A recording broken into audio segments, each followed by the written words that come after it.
Hey guys, this is Graham. I am an author, illustrator, and truck driver in Oklahoma City. I am trying to get out of the truck full time and into the writing desk full time. You can help me do that by checking out my books on Amazon and watching this channel. Now on to the video. I got a book for you today, and it ties in kind of nicely with a timely discussion that's going on. So a few years ago when I was at LTUE, I met another indie author. He asked not to be named, but I asked him if I could kind of do a video covering a discussion that he and I had. He saw my video the other day about Alan Moore and generally about the kind of content that I do and don't like in fiction. And he asked, like, well, so you won't read anything at all that's got objectionable content? And I was like, well, I prefer not to go over a certain threshold. I've read stuff that's got sex and violence and profanity, but that threshold is an individual thing. Like, everybody's got their own tolerance for it. And he's like, well, are you afraid of missing out on really, really great literary works just because? And he said, because you're too prudish. I was like, dude, I am not prudish. Like, having a threshold somewhere does not mean you're prudish. Like, again, it's an individual thing. But I I understand where he's coming from. It wasn't a personal attack thing. That's where, like, having a personal relationship with somebody like comes into play, because then it's not like somebody just slides into your comments on your video and calls you a name and eats out of there. It's like I get where he was coming from. I get what he meant when he said that. And I thought back and I was like, well, no, I mean, I've read plenty of like really well done and thought provoking and like on their own great works that had that stuff in there. I just prefer not to have that swimming around in my head. So he asked for an example, and the first one that came to mind was this book called Lexicon by Max Berry. He's an Australian author. I've read 2 books by him, and he's got a unique style that it's paced very, very well. He's able to get a lot of information across without belaboring the point. And if I were to describe his politics, he's very anti-capitalist. And I believe, let's see, there's the 2 books are Lexicon and Jennifer Government are the one that I've read. And like the Jennifer Government piece was an even more like satirical anti-capitalist piece than anything Lexicon. I think Lexicon had something more profound to say about language. And that's what kept me reading, even though the content got like not just very profane with the foul language, but there were some very like vivid and descriptive sex scenes in that one where I muscled through it because the overall concept that he was depicting here was worth exploring to an extent. I pulled up, excuse me, I pulled up the Wikipedia summary here on my phone just because I'm on my DOT break and I don't want to ramble and lose track of it. So here's what's on Wikipedia for the summary of the plot. In a school in Virginia, children are taught the art of persuasion instead of usual subjects. They learn in detail how to handle the power of language to control other individuals by breaking them down into psychographic markers. I remember that. They had like 150 or 200 profiles that they could sort people into, and if they ask them 5 questions, depending on the answers, that can sort them all the way down to like their finite marker. The most successful students graduate and join a nameless, powerful, and secretive organization whose members are called, quote-unquote, poets. And I also remember that they're given code names. Like there's a girl named Emily. She's later called like Emily Wolf. Or was it Emily Wolf? Like Wolf was her code name after that, but after the poet, excuse me. This society believes that revealing one's identities and feelings is extremely dangerous because it can make the mind susceptible to manipulation. Yeah, because if you give the kind of answers to the questions that sort you into your marker, then people will know like how to say certain things to influence you in a certain direction and therefore control you. So Emily Ruff is a witty orphan from San Francisco. She's the female lead of the book. She's recruited by members of the organization and taken to the school.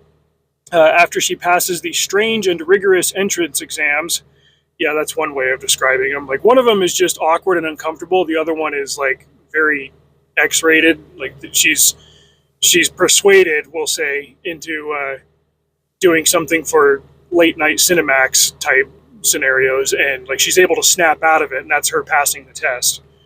But yeah, that was like, holy crap, what's going on here? She's taught the fundamentals of persuasion by Bronte, Eliot, and Lowell, who have adopted pseudonyms to conceal their true identities. Emily gradually becomes a prodigy in the school until she commits the fatal mistake of falling in love. Like she falls in love with another student, and something goes badly sideways from there. As her punishment, she gets sent to kind of a, what's the right word? Like she gets sent off to Australia, where she's supposed to like learn hard lessons and bring her under control before they pull her back into the fold. Down in Australia, she meets Will Park. He's an apparently innocent man, but this is the other thing about this book. It jumps around chronologically.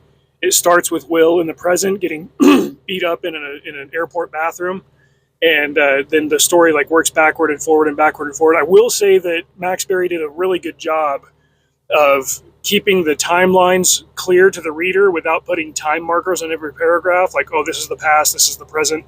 He did a good job of that. These two guys that beat up Will, they beat him up because down in Australia he met Emily, and they think that he's compromised by her, and now she's working against this academy, and blah, blah, blah. He's ambushed by two men in an airport bathroom who claim that he is the key to a secret war between a rival faction of poets. Will eventually discovers that his entire past is a lie, and he must travel to the decimated town of Broken Hill, Australia, to uncover the truth about who he is. At the point in which Emily's and Will's narratives conjoin, the shocking plot of the poets is revealed in full, the number of deaths increases, and the world nears a crisis event in which all language will become meaningless. So there's a very profound concept in there, and it's sprinkled in with these little asides in between the chapters where it's like, oh, this is an email from this group to that group, and it says this, or this is a sample of something you might read on a web page, and you start to realize like the dual and hidden meaning of things that are commonplace. One of the main things that's hung with me is the fact that you're hanging out on the internet, you're hanging out on a social media site, your friends are passing around this quiz, like, oh, see which Harry Potter house that this quiz will sort you into. You end up giving information about yourself attached to your profile to a system, and you have no idea who's on the other end of that, what that data is being used for, and how it might be used against you to manipulate you, and just how effective language is in doing so. So not only does this idea have repercussions for the world of the story that Max Berry is telling, this is something that can and does happen in our world today. It happens to you.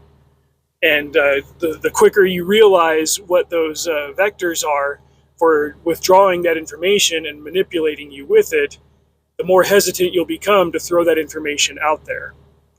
I thought that was a very powerful idea. It came across early in the story, and I was thus like very, very intrigued to continue going on. That was the first book I read by Max Berry.